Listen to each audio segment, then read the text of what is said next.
Hello സുഹൃത്ത്, നമസ്കാരം. ഇന്ന് ജൂലൈ 21 ഏറ്റവും ലേറ്റസ്റ്റ് ആയിട്ടുള്ള കറണ്ട് അഫേഴ്സുമായി ജേഡിസ് കറണ്ട് അഫേഴ്സ്. ഇന്നത്തെ ചില ഹെഡിങ്സ് ആണ്.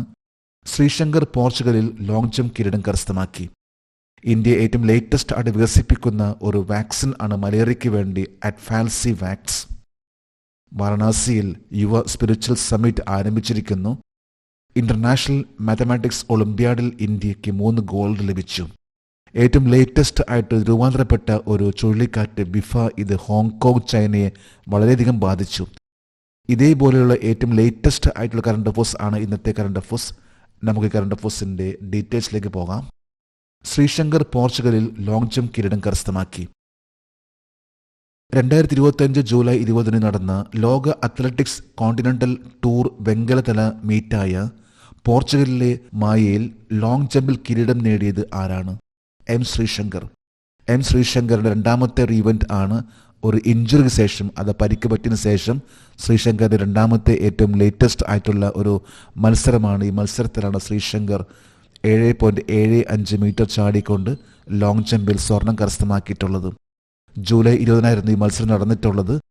ഈ ഒരു മത്സരം നടന്നിട്ടുള്ളത് പോർച്ചുഗലിലെ മയായി എന്ന സ്ഥലത്താണ്. ഇവിടെ വെച്ചാണ് കേരളത്തിന്റെ അഭിമാനമായിട്ടുള്ള ലോങ് ജംപ് താരമായിട്ടുള്ള എം ശ്രീശങ്കർ സ്വർണം കരസ്ഥമാക്കിയിട്ടുള്ളത്. 2025 ജൂലൈയിൽ ഇന്ത്യൻ ഓപ്പൺ അത്ലറ്റിക്സ് മീറ്റിൽ പരിക്കേറ്റ വിശ്രമത്തിലായിരുന്ന ശ്രീശങ്കറിന്റെ ഏറ്റവും മികച്ച ജംപ് ഏതാണ്? 8.05 മീറ്റർ ജംപ്. 2025 പോളിയിൽ നടന്ന ഇന്ത്യൻ ഓപ്പൺ അത്ലറ്റിക്സ് മീറ്റിൽ 8.05 മീറ്റർ ചാടിക്കൊണ്ട് പരിക്ക് പറ്റിയതിനു ശേഷം ശ്രീശങ്കറിന്റെ ഏറ്റവും ബെസ്റ്റും ആദ്യത്തേതായിട്ടുള്ള ഒരു മത്സരമായിരുന്നു. ഇതിലാണ് ശ്രീശങ്കർ ദ ഫസ്റ്റ് ആയിട്ടുള്ള പൂനെയിൽ നടന്നിട്ടുള്ള ഇന്ത്യൻ ഓപ്പൺ അത്ലറ്റിക്സ് മീറ്റിൽ ഈ ഒരു റെക്കോർഡ് സൃഷ്ടിച്ചത്. അത് കഴിഞ്ഞിട്ടുള്ള രണ്ടാമത്തെ മീറ്റ് ആയിരുന്നു പോർച്ചുഗലിലെ മയായി എന്ന സ്ഥലത്ത് ഈ കഴിഞ്ഞ ജൂലൈ 20, അതായത് ഇന്നലെ. എം ശ്രീശങ്കർ ഈ ഒരു മത്സരത്തിൽ ഗോൾഡ് ആണ് നേടിയിട്ടുള്ളത്. അടുത്തൊരു ന്യൂസ് ഹെഡിംഗ് ആണ്. India is developing a multi-stage malaria vaccine candidate named Adfalsivax. India Adfalsivax എന്ന multi stage malaria vaccine candidate വികസിപ്പിക്കുന്നു. മലേറിയ ബന്ധപ്പെട്ട ഇന്ത്യയുടെ ഏറ്റവും ലേറ്റസ്റ്റ് ആയിട്ടുള്ള ഒരു വാക്സിൻ ആണ് ഇപ്പോൾ നിർമ്മിച്ചുകൊണ്ടിരിക്കുന്നത്. ഇന്ന് ലോകത്തിന് പറയുമ്പോൾ പ്രത്യേകിച്ച് ആഫ്രിക്കൻ കോണ്ടിനെന്റിലാണ് ഏറ്റവും കൂടുതൽ മലേറിയ ബാധിച്ച് മരിക്കുന്നത്. നമുക്ക് കറണ്ട് അഫേഴ്സിന്റെ ഡീറ്റെയിൽസിലേക്ക് പോകാം.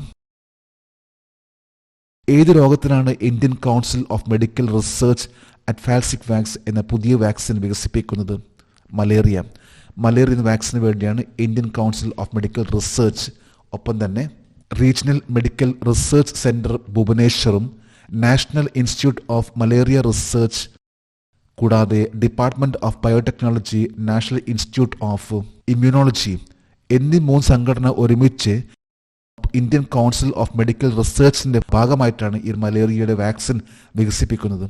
ICMRന്റെ കൂടെ നിൽക്കുന്ന മറ്റു ഓർഗനൈസേഷൻ ആണ് regional medical research centre Bhubaneswar, national institute of malaria research, department of ബയോടെക്നോളജിയുടെ national institute of immunology. Malaria vaccine ആയ അഡ്ഫാൽസിവാക്സ് ഏത് പരാജയത്തെ ചെറുക്കുന്നതിനായി ഇന്ത്യയിൽ വികസന ഘട്ടത്തിലാണ്? പ്ലാസ്മോഡിയം ഫാൽസിപാരം. മലേറിയ എന്ന അസുഖത്തിലെ വളരെ പ്രധാനപ്പെട്ട ഒരു പാരസൈറ്റ് ആണ് പ്ലാസ്മോഡിയം ഫാൽസിപാരം. ഈ ഒരു പാരസൈറ്റ് ചെറുക്കുന്നതിന് വേണ്ടിയുള്ള ഒരു പുതിയ മരുന്നാണ് അഡ്ഫാൽസിവാക്സ് എന്ന് പറയുന്ന ഒരു പുതിയ മരുന്ന്. ഇതാണിപ്പോൾ വികസിപ്പിച്ചുകൊണ്ടിരിക്കുന്നത്. ഏറ്റവും മാരകമായ രൂപത്തിലുള്ള മലേറിയയ്ക്ക് കാരണമാകുന്ന പരാതം ഏതാണ്? പ്ലാസ്മോഡിയം ഫാൽസിപാരം. പ്ലാസ്മോഡിയം ഫാൽസിപാരം എന്ന് പറയുന്ന ആ ഒരു പാരസൈറ്റ്, ആ ഒരു പരാതം ആണ് മലേറിയ എന്ന അസുഖത്തെ ഇത്ര മാരകമാക്കുന്നത്. ഇതിനെ ചെറുക്കുന്നതിന് വേണ്ടിയുള്ള ഒരു പുതിയൊരു വാക്സിൻ ആണ് ഇപ്പോൾ നിർമ്മിച്ചുകൊണ്ടിരിക്കുന്നത് ഇന്ത്യയിൽ. അഡ്ഫാൽസിവാക്സ് എന്ന് പറയുന്ന ഇത് മലേറിയയെ തടയുന്നതിന് വേണ്ടിയുള്ള ഒരു വാക്സിൻ ആണ്. ഇന്ന് മലേറിയ മൂലം മരിക്കുന്നവരിൽ 30% മരണം സംഭവിക്കുന്നത് നൈജീരിയയിലാണ്. അടുത്തൊരു ന്യൂസ് ഹെഡിംഗ് ആണ്. യുവ spiritual summit begins in Varanasi.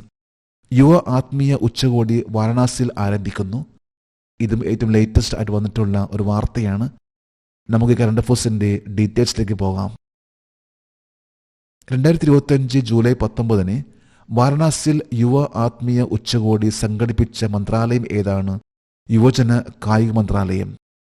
Ministry of youth affairs and സ്പോർട്സിന്റെ വളരെ പ്രധാനപ്പെട്ട ഒരു പ്രോഗ്രാം ആണ് യുവ സ്പിരിച്വൽ സമ്മിറ്റ്. ഇത് വാരണാസിയിൽ ജൂലൈ 19 ആരംഭിച്ചു. Ministry of youth affairs and സ്പോർട്സിന് അണ്ടറിൽ വരുന്ന ഒരു കോൺഫറൻസ് ആണ്. വളരെ വലിയൊരു ആത്മീയമായി ബന്ധപ്പെട്ട ഒരു ഉച്ചകോടിയാണ് നടന്നുകൊണ്ടിരിക്കുന്നത്. 2025 ജൂലൈ 19 വാരണാസിയിൽ ആരംഭിക്കുന്ന യുവ ആത്മീയ ഉച്ചകോടിയുടെ പ്രമേയം എന്താണ്? വികസിത ഇന്ത്യക്കായി മയക്കുമരുന്ന് രഹിത യുവത്വം. Drug free youth for a developed India എന്ന ഒരു പുതിയ ഒരു തീം ആസ്പദമാക്കിയിട്ടുള്ള ഒരു ഉച്ചകോടിയാണ് നടന്നുകൊണ്ടിരിക്കുന്നത് വാരണാസിയിൽ. യുവ സ്പിരിച്വൽ സമ്മിറ്റ്, അതായത് ഇന്നത്തെ കാലത്തെ ഏറ്റവും കൂടുതലായിട്ട് യുവാക്കൾ അഡിക്റ്റഡ് ആയിട്ടിരിക്കുന്ന ഒന്നാണ് ഡ്രഗ്സ്, മറ്റൊന്ന് വീഡിയോ ഗെയിംസ്, അതുപോലെ തന്നെ ഓരോ മൊബൈൽ ആപ്ലിക്കേഷൻസിലെ.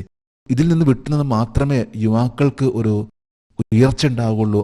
അതുമായി ബന്ധപ്പെട്ടിട്ടുള്ള ഒരു കോൺഫറൻസ് ആണ് യുവ സ്പിരിച്വൽ മീറ്റ് എന്ന് പറയുന്ന ഈ കോൺഫറൻസ്. ഇത് ഓർഗനൈസ് ചെയ്തിട്ടുള്ളത് ministry of youth affairs and sports ആണ്. അടുത്തൊരു ന്യൂസ് ഹെഡിംഗ് ആണ് India shines at IMO 2025 with 3 goals. IMO 2025 India 3 സ്വർണ്ണ മെഡലുകളുമായി തിളങ്ങി. ഏറ്റവും ലേറ്റസ്റ്റ് ആയിട്ട് വാർത്തയാണ്, അതായത് ഇന്റർനാഷണൽ മാത്തമാറ്റിക്കൽ ഒളിമ്പ്യാഡ്. ഇതിൽ ഇന്ത്യക്ക് 3 സ്വർണം ആണ് ലഭിച്ചിട്ടുള്ളത്. നമുക്ക് കറണ്ട് അഫേഴ്സിന്റെ ഡീറ്റെയിൽസിലേക്ക് പോകാം. ഓസ്ട്രേലിയയിലെ സൺഷൈൻ കോസ്റ്റിൽ നടന്ന 66ാമത് അന്താരാഷ്ട്ര ഗണിത ഒളിമ്പ്യാഡിൽ ഇന്ത്യയുടെ സ്ഥാനം എന്തായിരുന്നു? 7ാം സ്ഥാനം.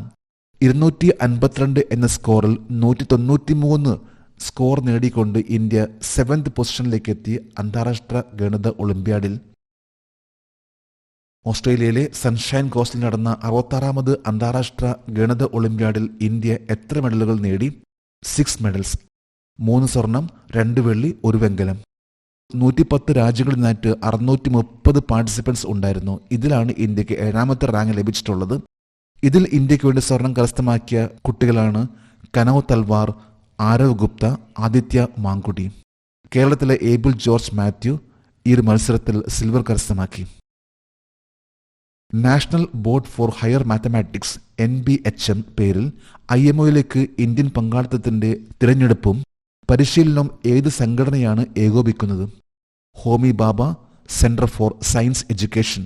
ഇന്റർനാഷണൽ മാത്തമാറ്റിക്സ് ഒളിമ്പ്യാഡ് ഇതിനുവേണ്ടി പ്രിപ്പയർ ചെയ്യുന്ന, ഇതിനുവേണ്ടി ആ ഒരു ട്രെയിനിങ് നൽകിക്കൊണ്ട് സെലക്ഷൻ എന്നിവയെല്ലാം നടത്തുന്ന ഇന്ത്യയിലെ ഏജൻസി എന്ന് പറയുമ്പോൾ അത് Homi Bhabha centre for science education ആണ്. National board for higher mathematics ആ ഒരു സംഘടനയ്ക്ക് വേണ്ടിയാണ് Homi Bhabha centre for science education ഈ ഒരു സെലക്ഷനും ട്രെയിനിങ്ങും നടത്തിക്കൊണ്ടിരിക്കുന്നത്. ഇതിന് പ്രകാരമായിട്ട് ഇന്ത്യയിൽ തന്നെ നാഷണൽ ഒളിമ്പ്യാഡ് നടത്താറുണ്ട്. അതിൽ നിന്ന് കുട്ടികളെ സെലക്ട് ചെയ്യുകയും അവർക്ക് ട്രെയിനിങ് കൊടുക്കുകയും ആ ഒരു ട്രെയിനിങ്ങിലൂടെ അവരെ പ്രാപ്തരാക്കിക്കൊണ്ടാണ് ഇന്റർനാഷണൽ ഒളിമ്പ്യാഡിലേക്ക് അവരെ എത്തിക്കുന്നത്. ഇതനുസരിച്ചാണ് ഇന്ത്യക്ക് ഇപ്രാവശ്യം 6 മെഡൽസ് ലഭിച്ചിട്ടുള്ളത്. 3 ഗോൾഡും 2 സിൽവറും 1 ബ്രോൺസും. ഇന്ത്യ 7ാം സ്ഥാനത്താണ്. അടുത്തൊരു ന്യൂസ് ഹെഡിംഗ് ആണ് typhoon Wipha entered the South China Sea. Typhoon Wipha ദക്ഷിണ ചൈന കടലിൽ പ്രവേശിച്ചു. ഏറ്റവും ലേറ്റസ്റ്റ് ആയിട്ട് രൂപാന്തരപ്പെട്ടിട്ടുള്ള ഒരു ചുഴലിക്കാറ്റാണ് ടൈഫോൺ വിഫ. നമുക്ക് കറണ്ട് അഫേഴ്സിന്റെ ഡീറ്റെയിൽസിലേക്ക് പോകാം. 2025 ജൂലൈ 20 ഹോങ്കോങ്ങിൽ പതനത്തിന് ശേഷം ടൈഫോൺ വിഫ ഏത് രാജ്യത്തെ ബാധിക്കും? ചൈന. ടൈഫോൺ വിഫയുടെ ആദ്യത്തെ പതനം ഹോങ്കോങ്ങിലായിരുന്നു. വളരെ വിനാശകരമായിട്ടുള്ള ഒരു ചുഴലിക്കാറ്റായിരുന്നു ടൈഫോൺ വിഫ എന്ന് പറയുന്ന ഈ ചുഴലിക്കാറ്റ്. ആദ്യം ബാധിച്ചത് ഹോങ്കോങ്, അത് കഴിഞ്ഞപ്പോൾ ചൈനയിലെ ഗോങ്ഡോങ് എന്ന പ്രവിശ്യയിലേക്കാണ് ഇത് ബാധിക്കുന്നത്. ടൈഫോൺ വിഫ ഏത് കടലിലാണ് രൂപപ്പെട്ടത്? ദക്ഷിണ ചൈന കടൽ. സൗത്ത് ചൈന സീയിൽ രൂപാന്തരപ്പെട്ട ടൈഫോൺ വിഫ എന്ന ഈ ചുഴലിക്കാറ്റ് ഏതാണ്ട് 160 km/h സ്പീഡിൽ എത്തിയിട്ടുള്ള ഈ ചുഴലിക്കാറ്റാണ് ഹോങ്കോങ്ങിനെ ബാധിക്കുകയും പിന്നീട് ഇപ്പോൾ ചൈനയെ ബാധിക്കുന്ന ഈ ഒരു ചുഴലിക്കാറ്റ്. ടൈഫോൺ വിഫ എന്ന പേര് നൽകിയത് ഏത് രാജ്യമാണ്? തായ്ലൻഡ്. വിഫ എന്ന പേര് തായ്ലൻഡിൽ നിന്ന് ഉത്ഭവിച്ച ഒരു പേരാണ്. ഇതിൻ്റെ അർത്ഥം എന്ന് പറയുമ്പോൾ സ്പ്ലെൻഡർ ഓർ ലെസ്റ്റർ എന്നാണ്, അതായത് തിളക്കം എന്നാണ് ഇത് ഉദ്ദേശിക്കുന്നത്. ടൈഫോൺ വിഫ ഇത് സൗത്ത് ചൈന സീയിൽ രൂപാന്തരപ്പെടുകയും ഹോങ്കോങ് ചൈനയെ ബാധിച്ചിട്ടുള്ള ഒരു ചുഴലിക്കാറ്റാണ്. ഇന്നത്തെ കറണ്ട് അഫേഴ്സിലെ മറ്റൊരു ഹെഡിംഗ് ആണ് Saudi sleeping prince Alwaleed bin Khalid dies. സൗദിയുടെ ഉറങ്ങുന്ന രാജകുമാരൻ അൽവലീദ് ബിൻ ഖാലിദ് അന്തരിച്ചു. കഴിഞ്ഞ 20 വർഷമായിട്ട് സൗദിയിലെ രാജകുമാരനായിട്ടുള്ള അൽ വലീദ് ബിൻ ഖാലിദ് കോമയിലായിരുന്നു. അദ്ദേഹം ഈ കഴിഞ്ഞ 2 ദിവസം മുമ്പ് അന്തരിച്ചു. നമുക്ക് ഈ കറണ്ട് അഫയേഴ്സിന്റെ ഡീറ്റെയിൽസിലേക്ക് പോകാം. 2025 ജൂലൈ 19 20 വർഷമായി കോമയിൽ കിടന്ന് മരിച്ച സൗദിയുടെ ഉറങ്ങുന്ന രാജകുമാരന്റെ പേര് അൽ വലീദ് ബിൻ ഖാലിദ്. സൗദിയിലെ ഈ രാജകുമാരനെ അറിയപ്പെട്ടിരുന്നത് ഉറങ്ങുന്ന രാജകുമാരൻ എന്ന പേരിലാണ്. കാരണം 20 വർഷമായിട്ട് അദ്ദേഹം കോമയിലായിരുന്നു, ഉറങ്ങിക്കിടക്കുന്ന ഒരവസ്ഥയിലായിരുന്നു. ഈ കഴിഞ്ഞ ജൂലൈ 19 അദ്ദേഹം അന്തരിച്ചു. അതായത് 20 വർഷത്തിന് ശേഷമാണ് സൗദിയിലെ രാജകുമാരനായിട്ടുള്ള അൽ വലീദ് ബിൻ ഖാലിദ് അന്തരിച്ചത്. സൗദി രാജകുമാരൻ Al Waleed bin Khalid bin Talal അപകടത്തിൽപ്പെട്ട് 20 വർഷമായി കോമയിൽ വീണത് ഏത് വർഷമാണ്? 2005. 2005 ലണ്ടനിൽ വെച്ചാണ് ഈ ഒരു ആക്സിഡന്റ് നടന്നിട്ടുള്ളത്. അതിലാണ് ഈ രാജകുമാരൻ അൽ വലീദ് ബിൻ ഖാലിദ് കോമയിലായിട്ടുള്ളതും. പിന്നീട് അദ്ദേഹം ഈ ജൂലൈ 19 20 വർഷത്തിന് ശേഷം അന്തരിച്ചു. ഇന്നത്തെ കറണ്ട് അഫയേഴ്സിലെ ലാസ്റ്റ് ഹെഡിംഗ് ആണ് world chess day is celebrated globally on July 20. July 20 ആഗോളതലത്തിൽ ലോക ചെസ് ദിനം ആഘോഷിക്കുന്നു. ചെസ് ആയി ബന്ധപ്പെട്ട ഒരു വാർത്തയാണ്. ഇന്റർനാഷണൽ ചെസ് ഡേ എന്നാണ് ആഘോഷിക്കുന്നത്? എന്താണ് ഈ പ്രാവശ്യത്തെ തീം എന്ന് നമുക്ക് നോക്കാം.